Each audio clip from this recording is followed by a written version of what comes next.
भाटघर धरण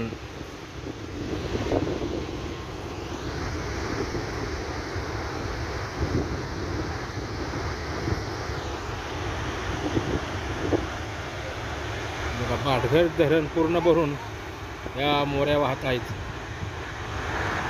भरपूर या ठिकाणी मोऱ्या आहेत.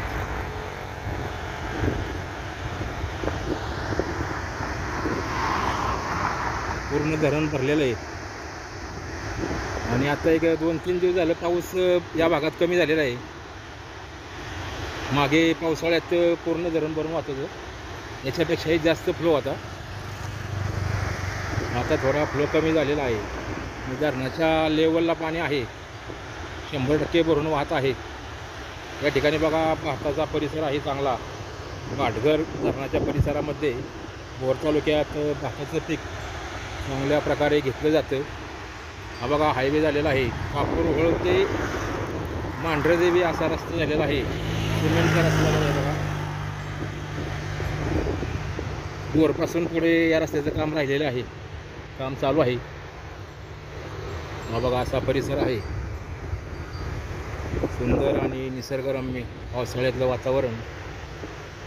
आणि आता आपण या व्हिडिओमध्ये पुढे नेकलेस पॉईंट आहे तो पण यामध्ये ॲड करणार आहोत.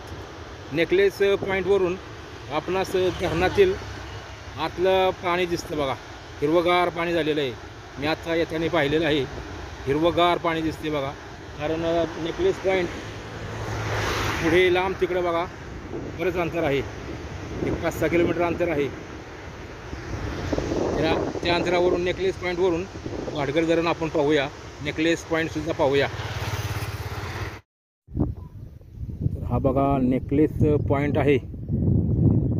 नेकलेस पॉईंट म्हणजे या जमिनीचा आकार, नदीचा आकार आणि जणू काय काळ्यात साज घातल्यानंतर दिसतं बघा. समोर डोंगर आहे, जणू काय ह्यालाच साज घातल्यागत हा नेकलेस पॉईंट दिसतो बघा.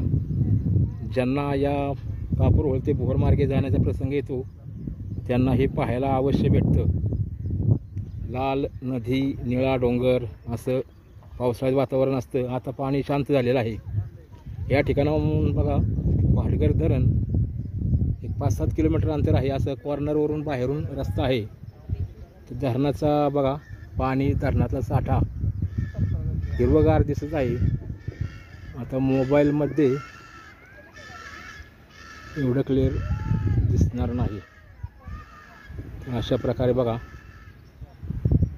संपूर्ण परिसर कसा हिरवागार झालेला आहे. ही नीरा नदी आहे. भाटघर धरण, नीरा नदी आणि भाटघर धरणामध्ये वेळवण नदी येते. पलीकडं नीरा देवघरचं पाणीसुद्धा याच नदीला मिळतं. अशा सर्व नद्यांचं मिळून पाणी पुढे गेल्यानंतर गुंजवणीचं पाणी मिळतं. अशी नीरा नदी बघा आपल्या पंढरपूरपर्यंत जाते, चंद्रभागेला मिळते. पलीकडून उजनी धरणातून पाणी आलेलं आणि या नीरा नदीचं पाणी.